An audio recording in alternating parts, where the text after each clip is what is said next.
A new report today states markets around the world are under the spell of central banks. Those banks, including our own Federal Reserve, put so much stimulus out there that investors are ignoring virtually everything else. They've tuned out of bad news. So what's next for the market and your money? With us now, Alan Haft, author of You Can Never Be Too Rich, Jamie Cox, managing partner at Harris Financial Group, and Frank Fantozzi, president and CEO of Plan Financial Services. Welcome all. Alan, I will start with you.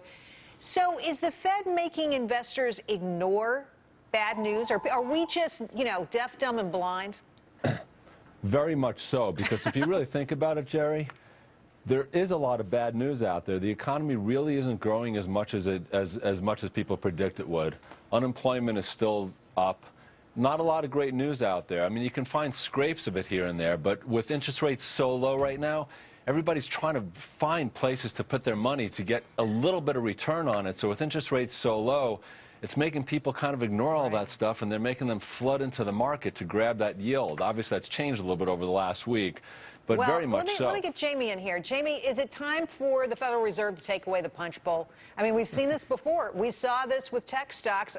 Remember tech IPOs, the rally, the incredible bust and boom that went on there? Have we gone too far with this QE, quantitative easing? Well, I think it's important to recognize that what they're talking about, the Bureau of International Settlements was talking about this spell, and I think they were more talking about bonds than anything else, not necessarily stocks, because the Fed, the Federal Reserve in the United States can only buy fixed income securities. So people they're lulled in this sense of security that bond prices can never go down. They can only go up, and they're only supported by the Fed. And I just don't think that that is something that people should rely on for the future, because we're starting to hear the tapering talk, and it's not going to happen tomorrow. But it's definitely hearing it's going to happen sooner or later. And people are going to. Fantozzi, what happens when we start tapering? What does the world look like? Well, I think the world can continue. I guess that's the good news.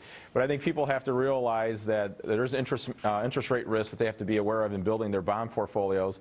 But I also think one of the things that have kept banks from lending as much as they've been lending is the fact that they're not making any money with interest rates as low as they are. And I think one of the things that will happen when the tapering starts is that I think banks will start to amp up their lending, which I think will offset some of the tapering effect.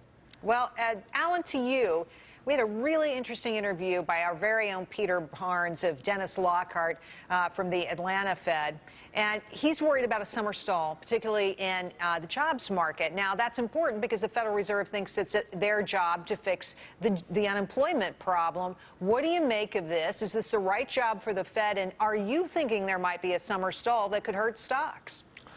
Look, there very well might be, because the summer stall historically has traditionally happened quite a bit. But what's an investor going to do? They're going to get out of the market now because unemployment's going to go up a little bit. Then they're going to try to time the market to get back in the fall.